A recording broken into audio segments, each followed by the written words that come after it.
This was awesome.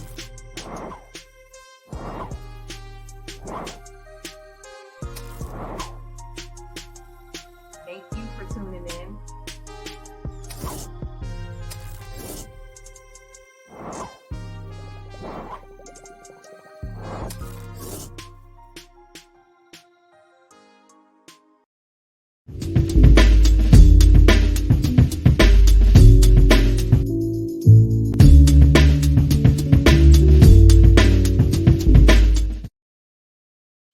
Hey y'all, welcome to another episode of the Roundup. It's Hilo News weekly news show where we break down all the hot topics and all the news stories from Hilo News this week and beyond. We're going to be giving y'all opinions, context, and some laughs on everything that's going on in South Florida. Today, I have my amazing co-hosts with me, and I'm so excited to introduce you to them, guys.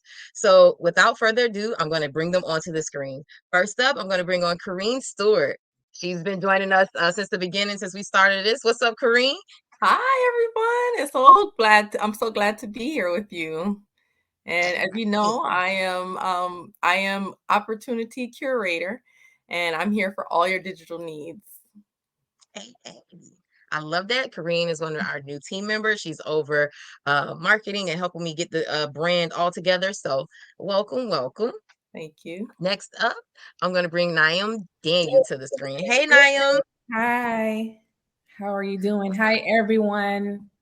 I am Daniel, reporter for Hilo News. Recently joined the team, also the founder of Caribbean American Web and political writer elsewhere. And our new guest joining us today. But you guys, if you've been following Hilo News, you've seen this guy join us for different panels and always give us some good conversation, especially when we're talking about shows and relationships. But he knows a lot about the news, and he's going to be giving us some insight tonight. Welcome, CJ Staples. Hey, CJ. Hey, how you doing? Thank you for having me. Broward County, but I be driving through Miami, so I got a little bit of information. Just don't ask me about schools and nothing, right? But yeah, I learned earlier that you don't know where Dillard or Miami Central is. So, but he's a transplant, so I get it. CJ, tell him a little bit about yourself and what you do if you want to share that deeply. I'm the lead organizer for Dream Defenders. We are a Black-led organization that focuses on criminal justice reform and just Black liberation. So that's what I be doing, and that's my dog Dollar Jill. Say Dollar Jill. Hey, hey, doggy. Yeah. Thanks for joining us tonight. I appreciate that, CJ, and you and Dollar Jill. Today it's been a crazy week so far. Like a lot of news, a lot of things that was going on in the community in South Florida. So let's jump right in. I think the first story up that we want to discuss is the new superintendent for Miami-Dade Schools has been chosen. It's been a lot of controversy around this guy and this pick overall. Just to go to the story real quick, Miami-Dade County Public Schools has selected Collier County Deputy Superintendent Jose Dotres, I hope I got that right, my Latino brothers and sisters, as the district's next superintendent. And he'll be replacing current superintendent Alberto Cavalho. Ooh, these names, y'all bear with me. Hope I'm not butchering up too bad. Cavalho is leaving Dade County for Los Angeles. He's going to be the new superintendent over there. He's been an educator for the last 30 years, but Dotres has a very long history in the education system as well. And he's from Miami. He used to work for Dade County schools and held high positions. Naim actually is the reporter that covered that for us. Naim, what else can you tell us about this position and what the community has been saying about this? Yes, definitely. So Cavallo, he's been in this position for 14 years. Prior to him, now that he's going to leave, actually, I believe it was 2019 when he almost was selected to lead the school system somewhere in New York. And a lot of people were showing him a lot of love and didn't want him to leave. So seems like he's well loved by some, at least the people that was that were begging him to stay at that time. Now, this new person, and I don't want to mess up the name, he, and obviously we'll get to know his name because now he is the superintendent of Miami-Dade County Schools.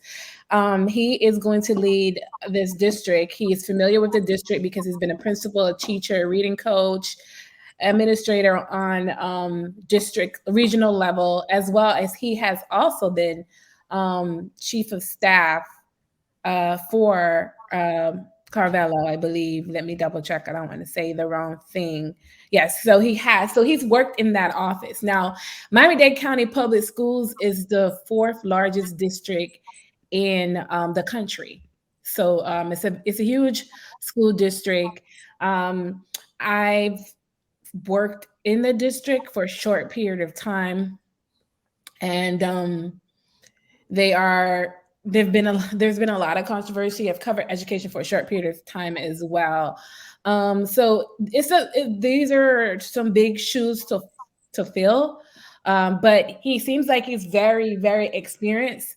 People prior to this selection, people were saying that the district, well, I heard one person said it. The district already knows who they want to select. The process was only a 7-day, the application window was only 7 days. And so many people have said that, they chose this process was so quick. In Los Angeles, where Carvello is going, they started the process like months ago.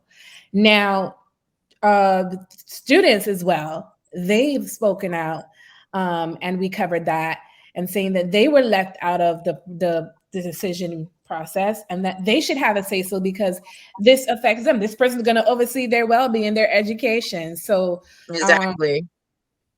A group called, on Instagram, the page is called Miami Walkout. And they actually, formed a little group and went to the board meeting that the day that they were going to announce and vote this new superintendent in, and they were able to speak, but some of them weren't able to get in because a Florida ID is required, and they only had student IDs, which is sad. They're students and they should be let in. This is what they had to say. The school board sets meetings during school hours on weekdays intentionally to exclude students. Students should not have to choose between being in school and having a voice. The superintendent has control over the day-to-day functions of our schools. And this is very true. Yeah, the kids should be able to come to meetings, not only for this occasion, but to talk about the issues that they're having, and, as a parent myself, there are a lot of things that are happening in the school, and I don't even have that much time to go. I would have to take time off to go. So I definitely understand what they're saying, but I believe that 7 days was a very short period of time. But this is not uncommon from my experience in Miami-Dade County when there's a job open in the government. That's all I got to say. Kareem, what did you think about this story? I mean, you're a parent as well. Like, how would you feel if, your school district was rushing this choice? So I want to know, was it really rushed? Because well, we'll say rushed. Yeah, because Carvalho already knew, I think, for quite some time that he was going to leave, and it probably was kept under wraps. And they probably had already started the process of searching for someone to replace him. So I think that what the news that we get and what's really happening is two different things. I don't see them doing a 7-day process for a superintendent. I think that is not what happened. And if it's not what happened, then they need to be transparent about it. Now, as far as the students getting a voice, so I know that for the school board, there are student representatives on the board. They're supposed to be able to have a voice in something like this. I don't know if that's what happened or not, but there is supposed to be a student who represents the student body that sits in with the board.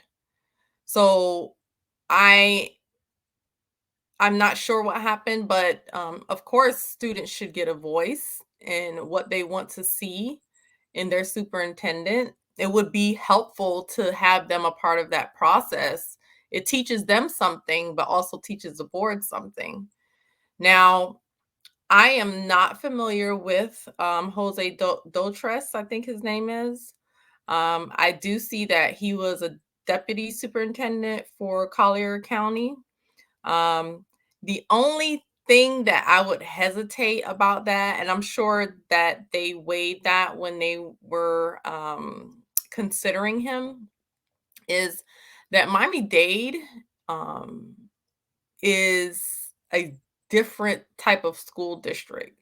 There are so many more things that have to be considered than just, a kid going to school from 7 to 3:30. There are a lot of factors that need to be considered when you're placing someone in that type of position. And although people have critiqued Carvalho for how he was as a superintendent, I know that that is something that he tried to help. Yeah. Okay. CJ, what are your thoughts on this? Yeah, nah, definitely not that nice. Yeah, no, I mean, what just from the information that y'all have provided, it definitely mirrors the experience that adults have when it comes to city hall and commission um, situations, right? Where these kinds of decisions are made under the cloak of kind of like, oh, it's 10 a.m. on a Tuesday, we're going to vote while everyone's at work, and they can't provide public comments, and I have to either take off work or just not participate. In regards to any of these appointments, elections, and this is another thing that I noticed down, since just being involved in organizing in kind of like the political space here in Broward, is that 9 times out of 10, like it is an entitlement appointment, right? Like it's someone who was next in line. So because of the relationships that they've built over the course of their career. And so it doesn't matter how many kids had showed up to that meeting, how many people voiced their disdain or their approval of specific candidates. They knew from jump who was going to get that appointment. So it's really just kind of like this facade of democracy, this facade of public participation, and that's why I think it would be in a really interesting perspective to actually speak to the student that's on the board, right? Like I'm a part of a couple of committees in Broward County, and they don't have any teeth, right? We're really just making recommendations, but we don't get to really, control or even introduce legislation. So it's a paper tiger at most.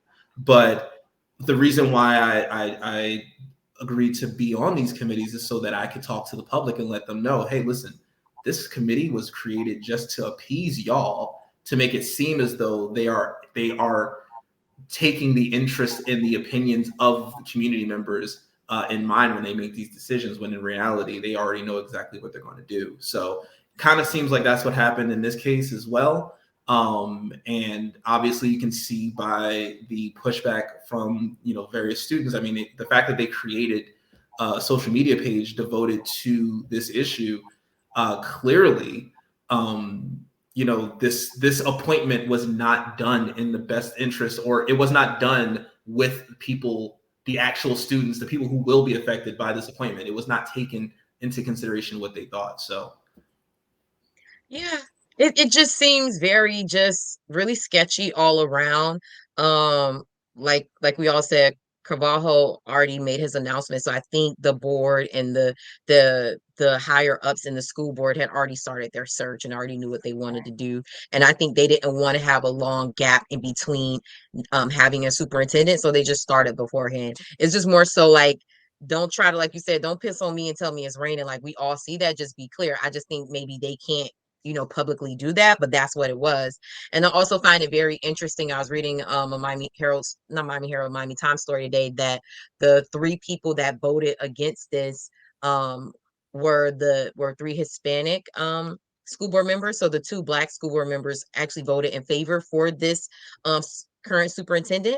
And the reason why he got those opposition votes was because he doesn't even live in Miami-Dade County. And so one good question that they brought up was like, how are you going to be able to go out and rally and ask people to pay tax dollars for certain bonds for Miami-Dade County schools when you don't pay taxes in the county as well? And so he seemed to have the most experience based off of once I read the finalists. It was a Black woman that was a finalist for us, a Afro-Latino woman from New York who was a finalist, but she didn't make it. And they said that she didn't do the best during her public interview. They said she didn't seem the most prepared and she was stumbling. So I think maybe just being on that platform maybe tripped her up a little bit. But it's just really, really sketchy. And then when you compare it to Broward County, who's still looking for a superintendent replacement, like you got one county, a large county right next to you, a school district right next to you that's taking their time to replace. Whereas Dade County said, we're going to do this in 3 days, 7 days, whatever. And y'all just going to deal with it. We're going to let y'all think. We asked the questions from the community. We're going to let y'all think y'all was a part of it, but we really already made our decisions. So that's really what is given to me. I mean, yeah, but, and I would love to have known, because did they post the questions that they asked? some of those groups have posted publicly what they wanted to ask the school board members, and also too, the school board meetings are public, so you can watch them if you, like you said, like we all discussed, if you had a time to attend or watch it. But yeah, just they had a list of questions and they were asked to the people who were interviewing for the superintendent position. I really wonder what new ideas he's going to bring to Miami-Dade school system. I just posted an article on LinkedIn about talking about the future of education and how we definitely need to be innovating education, because the system that we have right now is so outdated. We're not really preparing our students to be citizens in the future. They're so behind in a lot of these communities. So I'm eager to see what he will be bringing that's going to be different than what's been done in the last decade. Child, only time will tell. We actually have another co-host joining us, Miss Tiffany Ramos. Wanted to add her to the screen before we moved on to our next story. Hey, Tiffany. Hey guys. Hi everyone. Hey, thank you, girly, for joining us. Tiffany is our lifestyle correspondent, so she's going to be giving us the Scene to Be Seen segment later on in the show, but wanted to add her to the discussion as we move along and as we wrap up talking about this shady appointment of the superintendent. Now, this one is an interesting story that we're moving on to next. The city of Opa-locka, which is always an interesting place. I'm gonna just give them that. They're going to be having their state of the city address coming up. And just a few weeks ago, they fired their city manager. They've gone through like 100 of them. Wow. They're always firing their city managers, but just 2 months after taking over the position, Opa-locka Mayor Veronica Williams plans to lay out her agenda for the city in her State of the City address this Friday. She assumed the role after former Mayor Matthew Pygott abruptly resigned in November. And as we all remember, Pygott stated corruption as being a part of the reason why he was leaving the position as well, to focus more on his family. Naeem, this was another one of the stories, hard-hitting stories that you brought to us. Tell us a little bit more about this story and what's going on in Opa-locka, child. You're on mute, Niall. Oh, I feel like one of them old people during the Zoom meetings. I apologize. Because I didn't want to be all laughing out loud, so I put it on mute. But either way, so Oh, girl, laugh. It's cool. child, they've been through so many city managers. It's ridiculous. I'm sorry to say, but I actually was watching the meeting when it went that night, but I fell asleep. I couldn't keep up with it because so much was on the agenda. But either way, this will be so Matthew Paget, he was the mayor. And when he did, at the time, I was covering Opalaka at the time when he was elected. And he did he ran his campaign on that he was going to end corruption. He was going to clean up the city, and he was very ambitious. Very, very ambitious because Opalaka, it made me famous, I could say. I mean, I'm not famous, but people. No, you became popular from covering that people, city. Yeah, people that from all walks of life used to message me and send me messages and read those stories and tweet about those stories or whatever. And it's sad to say, though. It's very sad to say because it is a Black city, and would want it to be. I would want it to be successful and not have the reputation that it has. But unfortunately, it has its reputation for its corruption. And the FBI bust through the doors. Well, I'm being dramatic, but either way, you're not the same scene. No, you're not being dramatic. You're being nice because the FBI literally, when was that? That was like 5 or 6 years ago. Literally bust through the doors and took the file cabinets out of there, and nobody could go to like literally. You're being nice. Scene that you see in every movie, every show, honey, and they were scrambling. But either way, some city officials. Some city officials.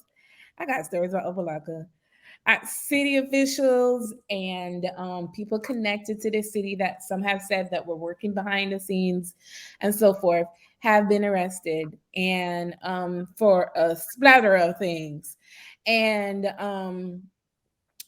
but the thing is, we can laugh and joke and everything, but this is taxpayers' money that's involved and people's livelihood, and the quality of life has deteriorated between all this time where all these allegations and things have been going on. So definitely I definitely want to make a point about that. So Matthew Paget came in and said, he was going to keep the corruption. Yes, he did say, I want to spend more time with my family, but the thing that was the loudest that he repeated was the fact that he felt like it was basically systematic, and there's too many players, too many things going on, too many people from the outside as working the city on the inside, and so he just was like, I'm done with it. And I understand all of that stress working on, and you have a family, because he had just married that young lady. She had kids and he had a baby, so his family grew and things like that. But nonetheless, now Veronica Williams is now the mayor. She replaced him after he left, and she is also the principal at Miami-Jackson Senior High School. For real? Yep, she's doing her thing. You're a mayor and a principal, so that's great. How does that work, though? I know. How is she? She got a lot going on. The Does she get 2 checks? a lot, so I'm confused. Pardon? Does she get 2 checks? Yes, child. But I mean, the check from the city is not. It's not that much. It's not a lot I'm just saying that seems weird, right? No, yeah, everybody is supposed to. No, any lawmaker who doesn't have a job, that's a problem for me, because that check is not a living wage like that for you if you have a family. Here's the thing, and I don't know. I know Opalaka is a smaller city, but and guys, you, Tiffany, and everybody, y'all could chime in on this story as you see fit. But I covered the Oak City, Opalaka for the Miami Herald and Miami Times when I was a reporter there, and it was always some shit going on. To me, the reason why it's a red flag to me that she's a principal, and I know everybody has to work. To me, from other principals that I know who are principals of schools in Dade County, they're like, it's like running a city in itself. So I'm almost like, how would she give us the secret then, sis? If you can manage a whole city and a mini city as well, like, to me, that's just amazing to me that she could do both of those things. My hats off to her. I ain't gonna say that she's doing something shady. It's just like really like, it just really is like, whoa, how the fuck is she managing a school and a city at the same time, even at running for office at the least? That just is amazing to me. But I mean, I want to see a Black woman do her thing over there, because like you said, Opa-locka has always had some troubled history. Everybody forgot about that council. Well, they didn't forget, but the commissioner who ran his car into that truck, he committed suicide. The Mayor Myra Taylor, who is always a member of the Taylor family that's on the dais. It's one's currently right now. It's always something just unsavory going on with Opa-locka. And to me, like you said, the issue with it, even though we like make jokes, it's not funny because the citizens, the residents of that area suffer to me the most because of they can't get this shit together over there. I want to say that the Opa-locka mayor is not a strong mayor. And I apologize, she's assistant principal, not the principal. So let me take that back. Oh, but even still, it's still a lot of work. Yeah. The Opa-locka mayor is not a strong mayor. So in any case, she has, and I always get in trouble for this, a ceremonial position, meaning that, she runs the meetings and she's the one who signs documents or whatever, but it takes a majority vote by the commission to get anything done, for anything to become law or code. In addition, the city manager is actually the one who has that role that manages, being that term, everything or whatever the case may be. So I believe in either. More power to her still, that's a lot. She's only been, this is since November, and it's Opa-locka.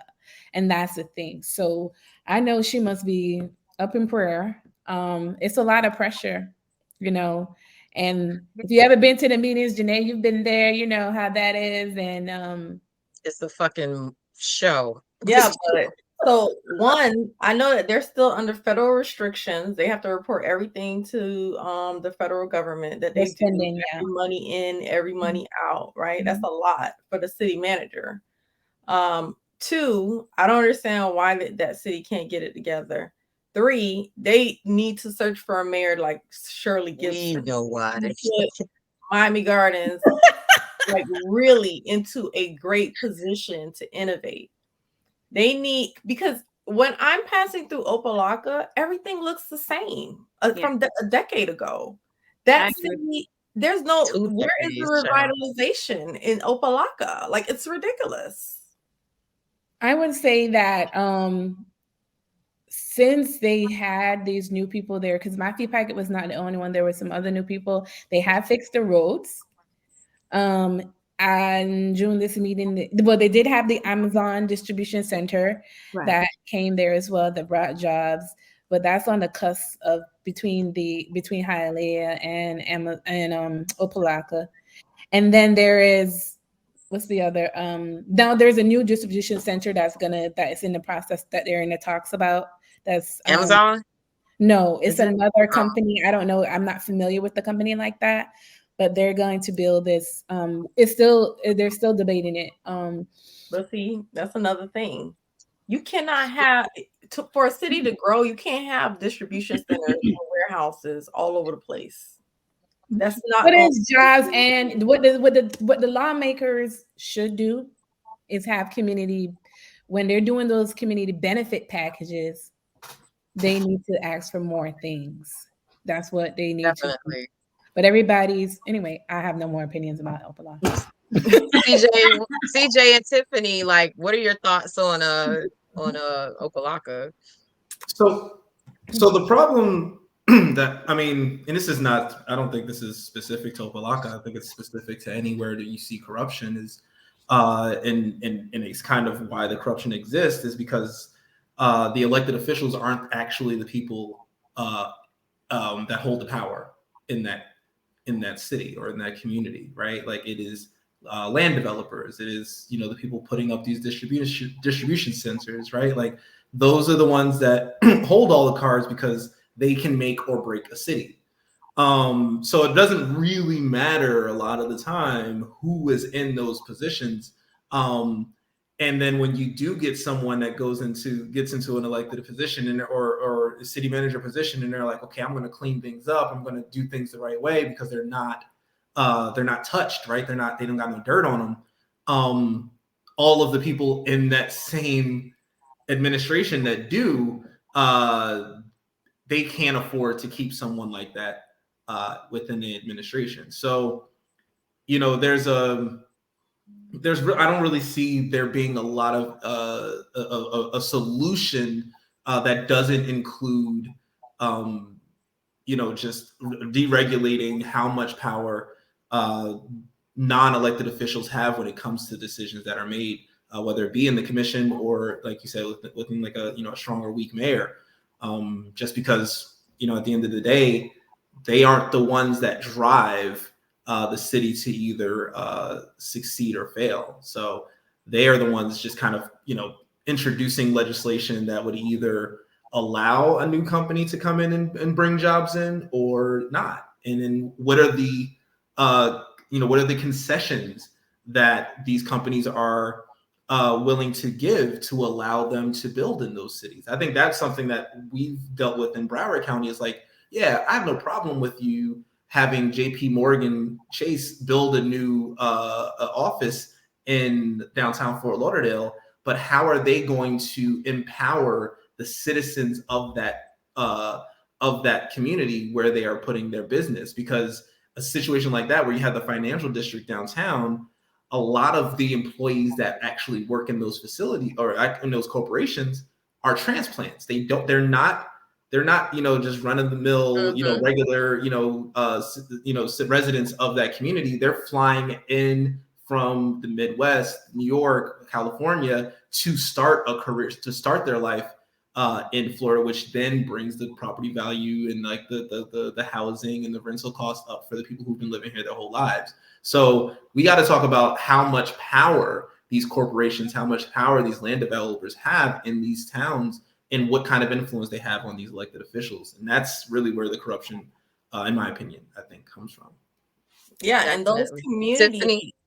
I'm sorry, go ahead, Tiffany.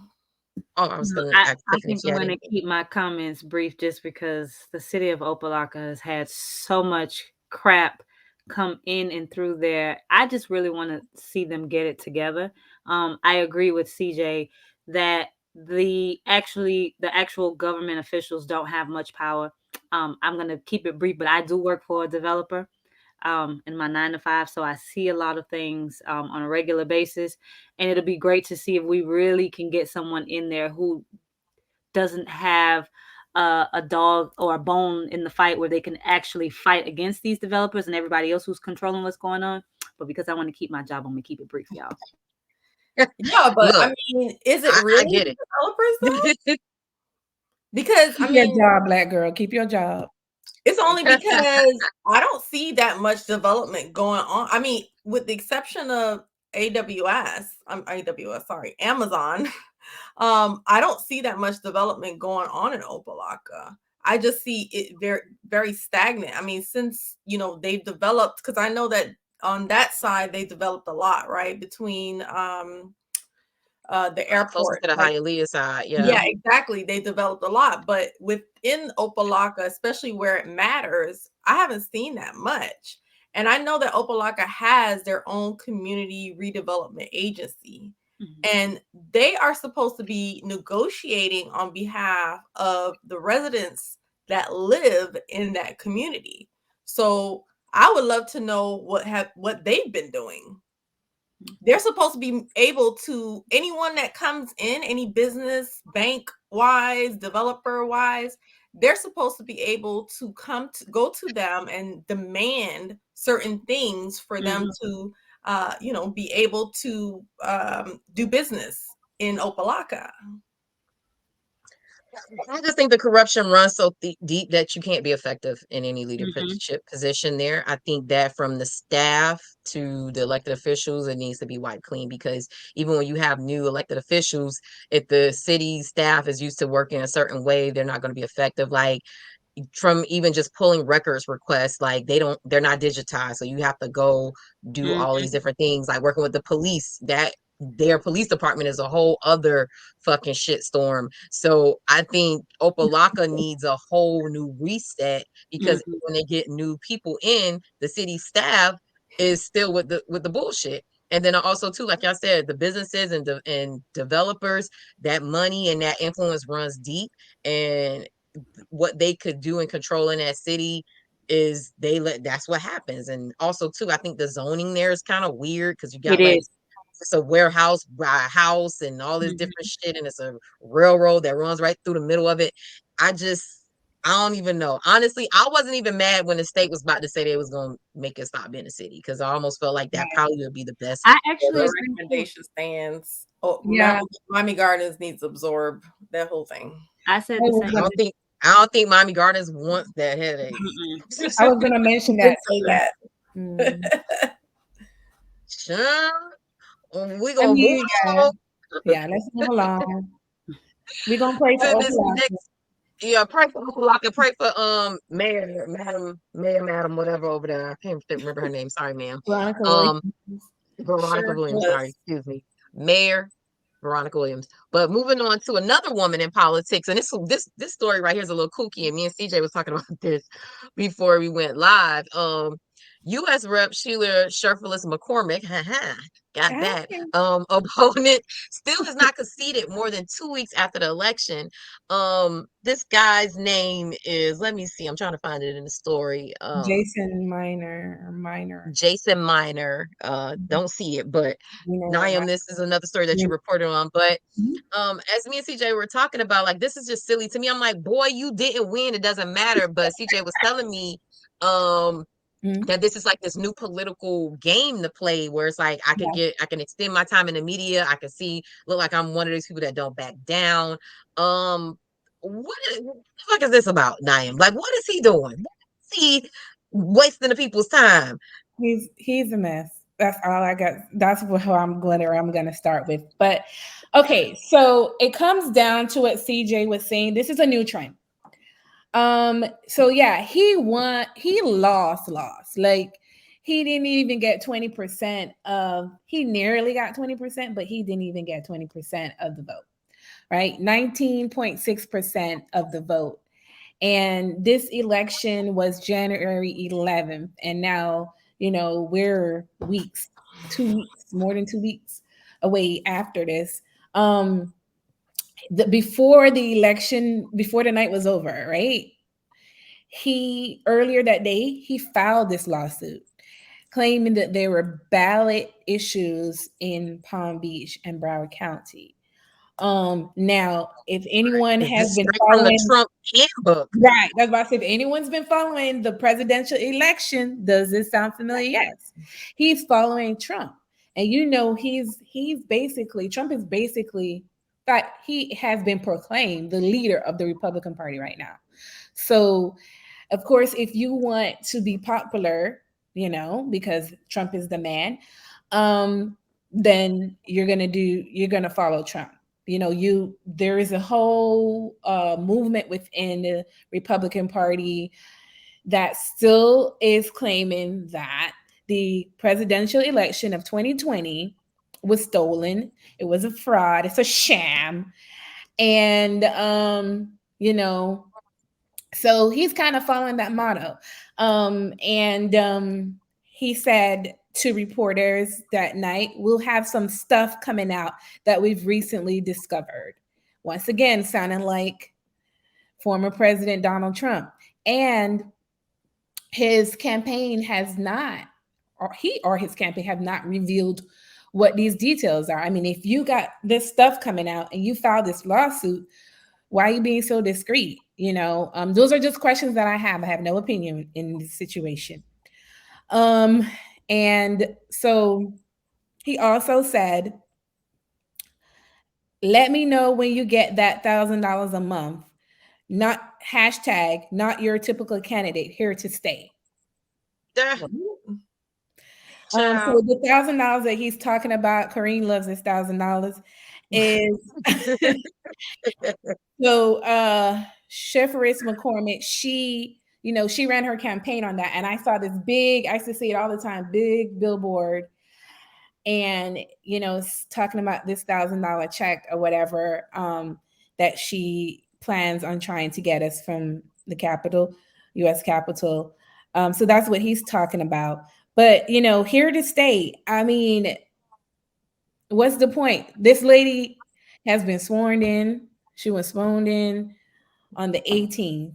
Levels. Like I said in the story, she probably got her pictures up there in the office with her family. Her name already on the door. Warm food in the microwave. The garbage then got filled and emptied over a dozen times, and you over here still talking about, oh yeah, I'm not conceding, I'm not going anywhere. But he does have an opportunity to come back, so we will still be seeing him because she's only going to stay in this position for a handful of months because in August she would have to run again because she was only it was a special election where she was filling in for the late Alcee Hastings, U.S. Rep, who passed away. So he will. CJ, no, sorry to cut you off, Naeem. I was saying that CJ and I, we were discussing that, like, that it was going to be a temporary position. CJ, like, can you share, like, just a little bit, like, what we were just talking about, like, off the record or before we began about, like, this whole situation? Because I thought you had, like, some interesting things to say. Yeah, I mean, it's, congratulations to Mrs. Shefferis McCormick. Yeah, but it's, and she's absolutely going to have a huge advantage coming in on that primary, right? She's going to have the support of the DNC, like most likely. So that means a lot of money that she won't have to spend on her own this time. She'll have the momentum of being called an incumbent of sorts, right? And then she'll be able to say, like, well, the people spoke last year, right? Like, y'all wanted me in now, like, then, obviously y'all are gonna want me in now. And that's, to the detriment of Dale Holness or Amari Hardy or any of the other candidates that went against her last year in the primary. But yeah, absolutely. Like Naeem said, it's an ongoing national strategy by Republicans when they lose to try to, and I would say it's pretty successful or pretty effective to try to discredit our democracy, to try to discredit our election process. And when I say effective, it's not necessarily from a point of them actually overturning elections, but it's more so from this perspective of maintaining a status within the Republican Party, maintaining this division that exists in our country, right? Because when you push that narrative, you're pretty much saying that if someone says that our democracy is working the way that it was intended to work, elections work the way they intended to work, then you're technically their enemy, right? Like you're saying that you like the fact, in their eyes, you are accepting the fact that elections are stolen in this country, whether it's true or not. So whether that means that he can be successful in the district that he ran in, or if he goes somewhere else and he can say, hey, I fought against corruption, political corruption in this district, and now I'm here in Mississippi trying to, win this election. It really is a concerted effort. And I think that the sooner we acknowledge and actually push the narrative that this is not a Florida issue, this is a national Republican strategy, that he is probably being directed by people who don't even live in Florida to have this strategy. It becomes a lot more. I think that allows us, because even within the Democratic Party and the left, we do have a lot of division. Everybody's kind of like, they think that their way is the right way to do it. Meanwhile, Republicans have like this fucking, like this very tight knit fixed. they're mighty pissed, you know what I mean? So we really do have to be more intentional about going up against people who are not just ideologically different than we are, but they are actually trying to undermine our democracy, which is extremely dangerous, whether they win the election or not. So I would say that's the biggest takeaway that I get from this news story. No, definitely. Karine, you work in politics, and you've worked, you're very familiar with the Broward County area. Like, what are your thoughts on this story? So, so CJ said everything that I was thinking, but I also would like to add, I would love to see some decorum amongst our potential candidates and our elected officials.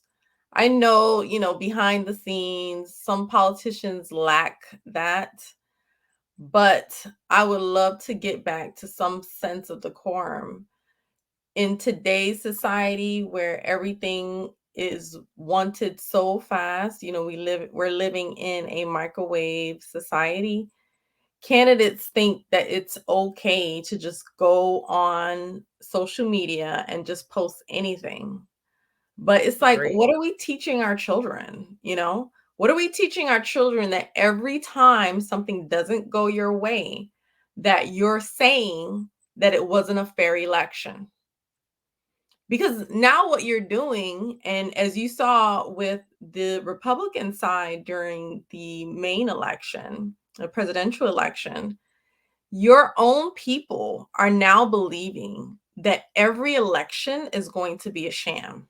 So why would I vote? Why should I vote? If it's already going to go in the way that they want, why should I get up out of my house, take the time to get ready and drive down to the voting station? Why should I vote? It puts a bad taste in everyone's mouth.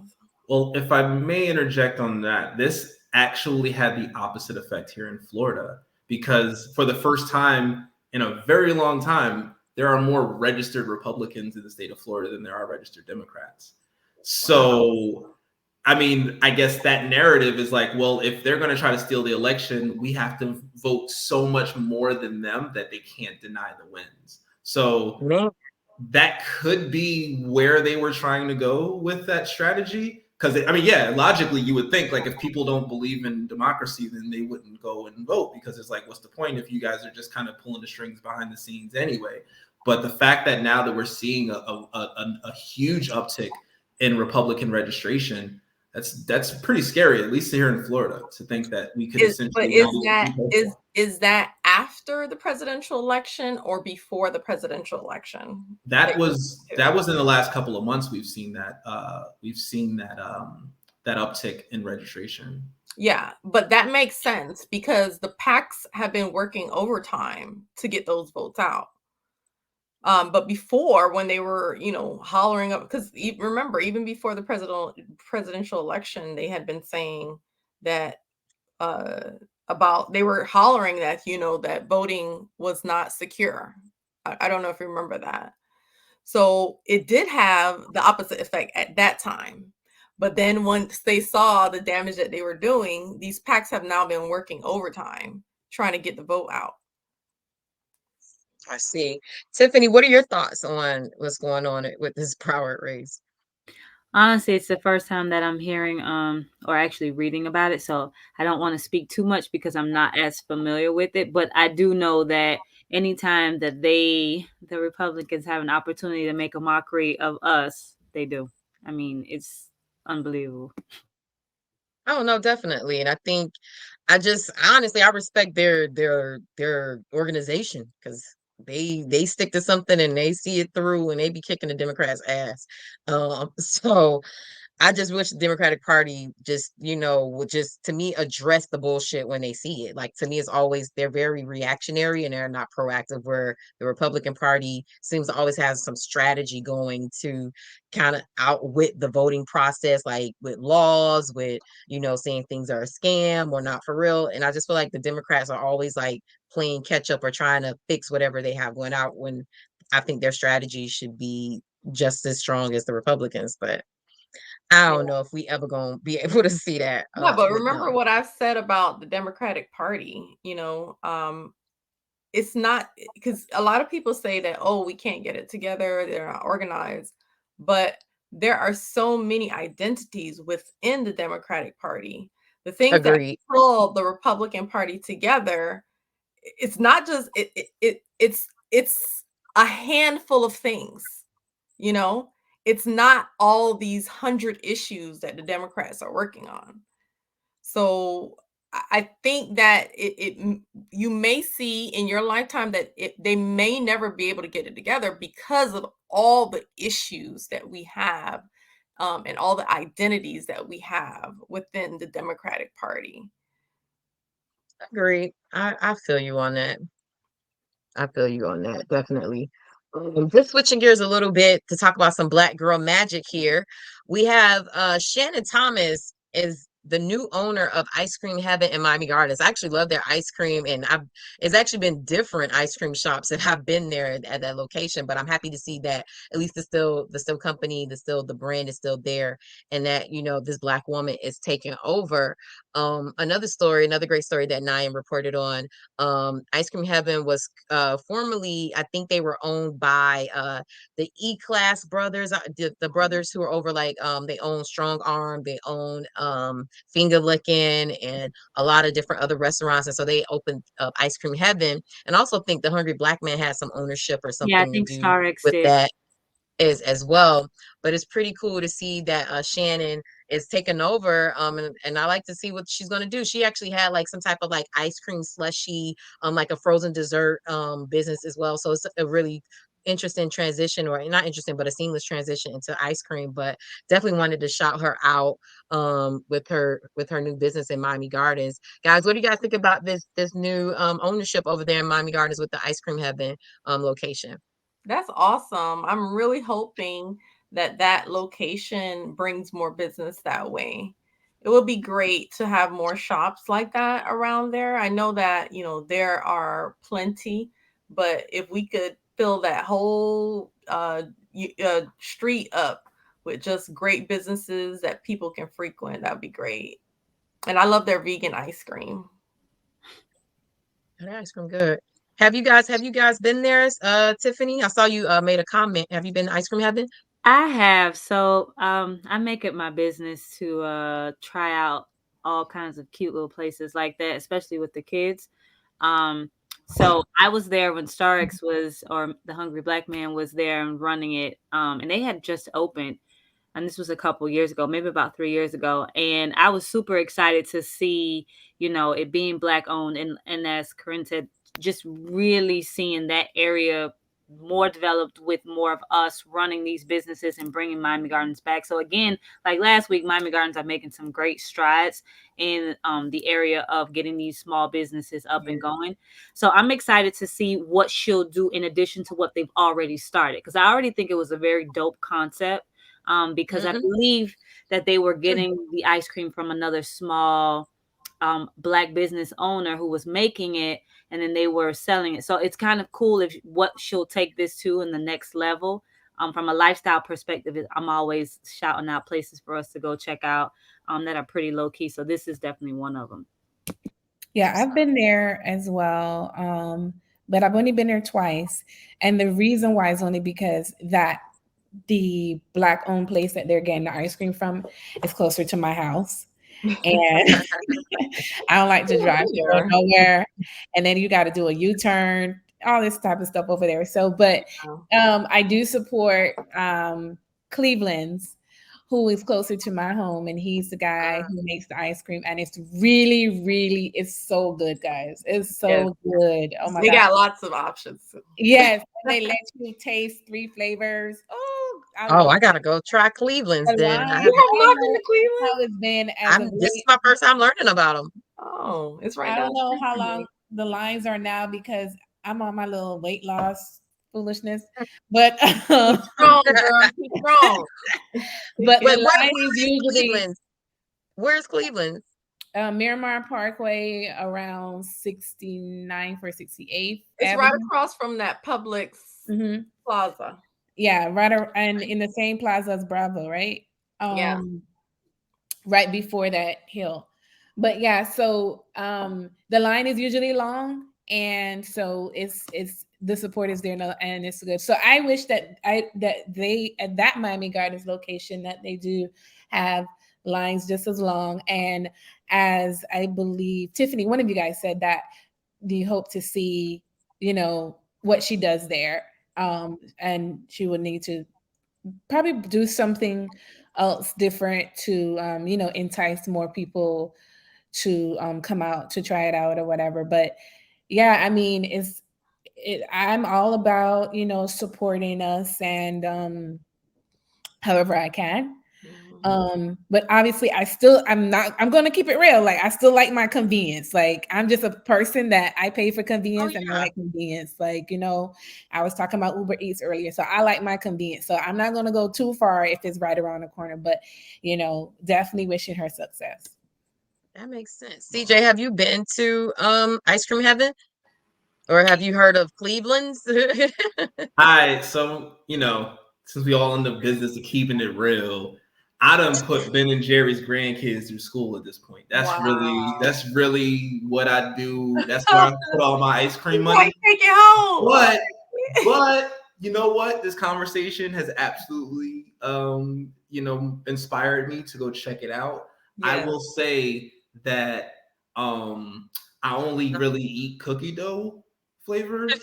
You know what I mean? So if they don't have a good cookie dough flavor, I don't know how much they got a great cookie dough flavor. My daughter, that's her favorite flavor, and that's what she gets every time she goes there. Yeah, I am a one-trick pony, so I will absolutely check it out. As a matter of fact, I'll probably go there tomorrow. Their ice cream is superb.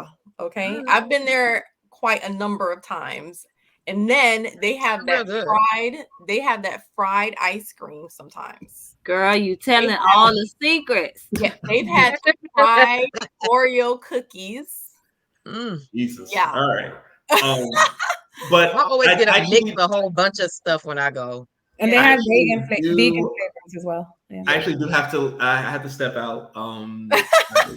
Late, y'all got me right when y'all talking about the junk food. But yes, it's been actually a pleasure, a huge pleasure chopping it up with y'all.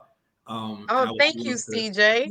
Love to. I appreciate it. I know you got to run. You're gonna miss our quick conversation about brown subs, but we could have that.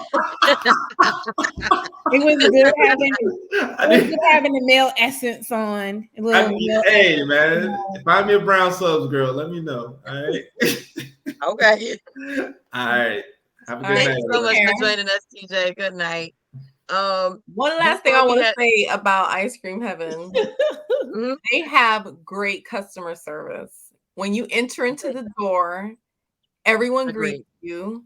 They tell you how long they're going to take to be with you, because every time I've gone, there's a line. So not a long line out the door, but their customer service is great. And I mean, that wins me over every time. So definitely. I love that. And even the younger kids, I love to see that they're working there. They're employing people from the community and you from the community. And just also too, that whole plaza has a lot of, well, I won't say a lot, but other Black businesses there. I think Pretty Healthy is in that plaza as well. So hopefully we keep seeing, like you said, those quality, good businesses, healthy businesses, or different variety of businesses from Black owners in that area. So that'd be cool to see. Before we ended off with Tiffany's Seen and Be Seen segment, I wanted to just have a quick funny conversation about this. And it's crazy, me and CJ were talking about this post on off before we started the recording. Girls from Brown Subs need love too, and this was just a little funny. And it had a little bit of a debate in the comments. Our entertainment reporter Gabby Danisha, she hasn't been able to join us yet, but she posted this on the page, and what is pretty much is saying that when girls are from Brown Subs, they don't get dates. I know it's a little bit harsh, but I thought it was a little funny. What did you guys think about? What do you guys think about this one? Oh, Tiffany, you from the city? Are you from Brown Subs area or no? I am not. I'm not from the subs. I believe I have a couple friends who are. I say we all need love. All the girls from the hood need love. Hood girls need love too. We all Somebody do. educate me because I don't understand the difference. So it's probably, and you know what? I honestly don't know, because I feel like girls from the subs, or I grew up in the city, or like where the city girls are from, I guess. But I feel like it's just one of those areas within the most urban areas of Miami. It's probably just as well known as the pork and beans, I guess. I don't know. I don't really know what the difference is, to be honest with Well, you. I feel like if you grew up in those underdeveloped areas, it's kind of a stigma that you carry, and then once you leave, you change it. well, I did not grow up in the city, but I worked in the city. I did work for the Miami Times for a period of time. It's right down there, Brown Sub. Yes, ma'am. And yes, okay. So the Brown Subs is a nickname for project housing development. So is the pork and beans. There are two developments on different different streets. And the Brown Subs has a reputation of being extremely crime ridden. So that's kind of why that's the best way to say it. Right. So that's why it's like, oh, Brown Subs, like, oh, you got to be careful and things. There's a lot of things that do occur over there at the Brown Subs. And I had a friend who worked with me, not at the Miami Times, but at another job, and she lived there, and she was dying to get out of there. And it was plenty of times where there were a lot of shootings. She had kids and things like that. So, but it's just a joke. I don't think it's funny but I don't like anything that kind of puts down people in that way or whatever. So it's not like I'm upset or offended by it, but it's just like, okay, or whatever. I get it. Yeah. So I don't care for it because people can't help their situation, but it's a joke. But yeah, it's just like, that's between people in the city that they know, that they will understand the joke more or whatever. So, Corinne, you had never heard of Brown Subs, or you just didn't know like the difference? No, I've heard of Brown Subs. I've been in Brown Subs, and I didn't even know it was bad like that, because mostly, because when I was growing up, mostly all the areas were bad. That's what I I said. mean, pork and beans, So I didn't know it was like so much more bad than like other places, Right. So I mean, it does. too, so Yeah, it definitely does have that connotation of like when you be like, okay, the beans, and you be like Brown Sub. So definitely I've heard that conversation, but I'm gonna do one of these posts for all of the hoods. I'm like, okay, we're not just gonna single out Brown Subs. We're gonna do one for all of them. The Carol City Apartments, we're gonna do Poker Beans, we're gonna do P-Rhyme, we're gonna do all of them. I just think it's hilarious because to me, the joke is how ridiculous it is. Like, Right. Great Very people are everywhere, but you also do hear those the shit that go down in the projects. Let's not act like it don't go down sometimes in the projects and in the hood areas. But because I remember when I used to do hair in college, and one of my boyfriends at the time, he was from the city. Sometimes it's a different world. I grew up in Carol City, so I don't really know the city like that, and I don't know all the areas. And I remember I was taking this girl home, and she had me dropping her off in Brown Subs, and the girl was like, circle the block. And it was like late at night. It had to be like 1 or 2 o'clock in the morning. Like I was doing plat, so I had finished late. And my boyfriend was like, nah, she ain't finna circle no block. I know who live up in here, and they'll shoot her car up. And that was when I was like, whoa, what's going on? So that's why I'm like, I get the jokes. I know it's like, it's a little lowbrow, but I'm like, hey, we mixing this silliness in on Hollow News. I wanted to see what you guys thought about that. I mean, I guess it would be the same thing, because like when I used to go out of state, like people would be like, you from Miami? Like, that's true. Like when you go different places, it's just Miami in general. You be ducking bullets every day. Carol City girls too. They'll say about Carol City girls too now. And we'll say it about Caribbean girls, so it's everybody. Yes. People crazy. You know they say we're crazy. They just exaggerate. I ain't gonna say if it's true or not, but You better. Wait, what did you say? What'd you say? If it's true or not about Caribbean. I don't know if it's true or not, but About what? Say that what? Caribbean girls are crazy. Well, I got Caribbean blood in me. I could go there if I need to, but we try to keep it cute. oh boy, my mother would probably say yes. It's all sometimes good. crazy is good. Hey, if you It'll need make to. people respect you. Look, we love y'all in the brown subs, Caribbean, Black, anyway. We love all All y'all. of you. I think it's a good time to talk about events and where to go. We talk about where to go and where not to go. Tiffany gonna let us know where we need to go in our segment that I love, Seen and Be Seen. Tiffany, what we talking about this week? So this week I didn't get to travel out as much as I wanted to. I got a little bit busy, but I kind of briefly talked about it last week and I just wanted to bring it up again. We're talking about the Cave Miami, and specifically on Wednesday night, because I want to talk about things for young urban professionals who need a place to go, place to hang out, may want to escape that whole club life. And on Wednesday nights, they do a thing called Wednesday Night Live. And so they feature live local bands from Miami and Broward County and allow them to kind of feature themselves, brand themselves, advertise themselves. They also do a lot of local DJs. And recently, which I absolutely love, they've got a girl, Mrs. K Dot, that has been DJing. It's a young female DJ, which I love to see because most of the times when a place is popping, it's always because there's a guy DJ. So to see her retain a weekly appearance there is absolutely amazing. Like, for example, this week they have Jay Howard and the Experience. I've seen them perform before. Absolutely amazing band. Have you guys seen Jay Howard in the Experience? It's an amazing live band performer amazing. from in Miami. A show, and the Cave is the perfect location for an event like this. It's a small, intimate lounge. If you haven't seen it, it is in North Miami. And on Wednesdays, it's really catered to those professionals because they offer this happy hour from 5 to 8, and then they do like a wind down. So from 8 and beyond, wine's $5. The music is live.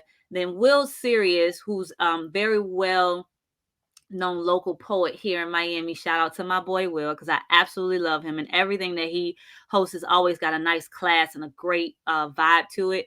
So he does this on Wednesday night. Sometimes he'll drop in a poet or a saxophonist or something of that nature. They even had some burlesque dancers, and I thought was really interesting. It was tasteful though. The way they did it was very tasteful. They were Black girls, and they kind of walked around and put on like little small shows.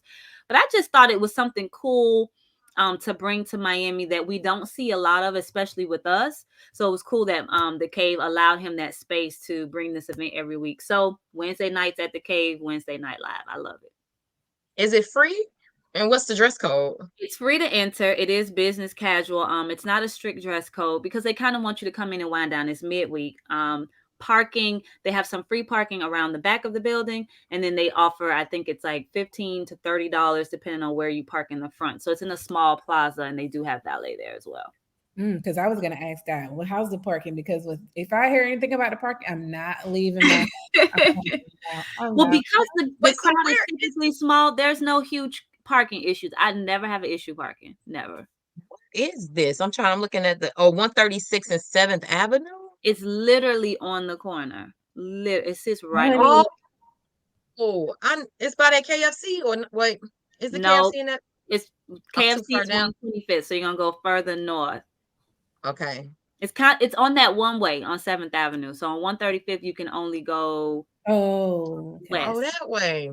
Mm-hmm. It's a plaza. It's like a Jamaican spot I've been to over there a few times. Yes. Close to the Burger King. Yes. Yeah. And the Checkers, right? Yeah. So there's the pawn shop. The Checkers is across the street. So it's right in that general vicinity. And you'll pass right by it because from the outside, the exterior of the building doesn't give a lot. But I think they played well on the name by calling it the Cave, because you walk in and you're like, wait a minute. Yeah. It's really like a cool man cave feel. Very beautifully decorated. It is Black owned by 2 young guys. And I mean, they did a great job with the space. They've got a cigar room. I mean, it's really, really nice. Yeah. Do you know how long they've been open? It's been about a year and a half. That event sounds really intriguing for real. What about the men, honey? So, Straight to it. well, I will make sure to include in my report weekly. There are some nice professional men and ladies that attend, because you have to think about Wednesday night. Who are you going to get out to come on a Wednesday? The young ones aren't coming out to see a live band.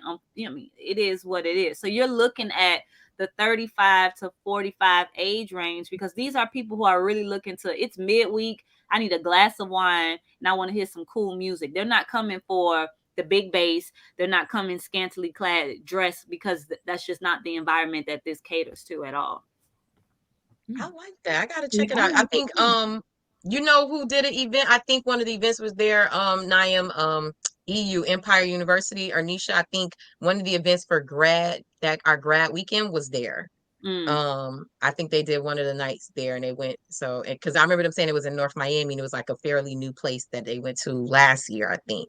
So interesting. Yeah, one of my friends, she invited me to brunch there, but I never made it. So what time is this event on Wednesdays once again? 5 to 8? Wednesdays 5 to 8 is their happy hour, and then the band typically comes on between 8:30 and 9:30, gauging the crowd, and it's over by 11. So it's, you know, it's fairly early, but good professional timing. You know, you can get in, have a couple glasses, and dip out. And come home and not feel crazy. You know, you still could get in bed by a decent time. Listen, Corinne, is Corinne, is this a place that you feel like you would check out? She's like, no. Always got the no. I'm just trying to engage everybody in the conversation. Corinne's like, it sounds good, but no, it's gonna be a no for me. It's definitely a place I would check out. I'll be back in town. I love live I want us to go bands. to. I love live bands. I love a live band. When I get back in Miami, I want us to go back. Do you go every Wednesday, or you try to go at least once or twice a month? Well, because it's my friend, I do try to support at least once a month. At least I try to go and check, and especially if they got like a really good band. I'm upset that I missed Jay Howard tonight, but I just wasn't feeling up to it. But certain bands, I'm like, oh man, I got to get there because I know it's going to be really good. Yeah, I love a live band. Kareem, you're hilarious. It's so funny. Wait, I just want to say, so you've been talking, Tiffany, but all I've been staring at is your teeth. You have some nice white teeth. Well, thank you. You're welcome. I got braces, so I need those things. I'll be happy when I get mine, my Invisalign or braces. Tiffany, this was dope. Thank you for sharing. I'm gonna find some places for Corinne to go out. I'm gonna definitely venture into Broward, find things that work. Don't waste your time, girl. Don't waste your time. So you just don't go out like that. Okay. I go to events. Like that's what I do. I go to like, special like events. I don't really like go I'm out. gonna keep that in mind. I'm gonna keep that in mind. Well, Tiffany, I really appreciate you for breaking down the cave and bringing us this new this location that we could go check out. And I think everybody should go. Definitely, guys, follow Tiffany and make sure y'all pay attention to this segment, because Tiffany's gonna be breaking down like these new places for us as our lifestyle contributor, places we could go vibe, especially for us older millennials who don't really want to turn up. We just want to vibe and have a good little smooth mood. Tiffany's gonna be our girl, letting us know. All right. Ladies, this was really, really cool. I really appreciate y'all for coming on today and talking the hot topics today and letting everybody know what was going on, giving our opinion, giving the facts, giving laughs. It was all good. Before we go, I just want you guys to let everybody know how to follow you. I'm gonna just go in order of the square. Tiffany, let people know how they can follow you and connect with you. Well, I am on Instagram and Facebook at Simply Tiffany. It's pretty simple, straight to the point, literally. Follow me, send me some places to go check out. If you found some new spot, let me know. And any of those spots that want me to come and feature, send me a DM. Yes. And Corinne, how can the people follow you and connect with you? So you can connect with me on Facebook, Corrine Stewart on Facebook, or Instagram, Corrine17, and that's spelled KORENE 17. And you'll find everything that you need to know about me there.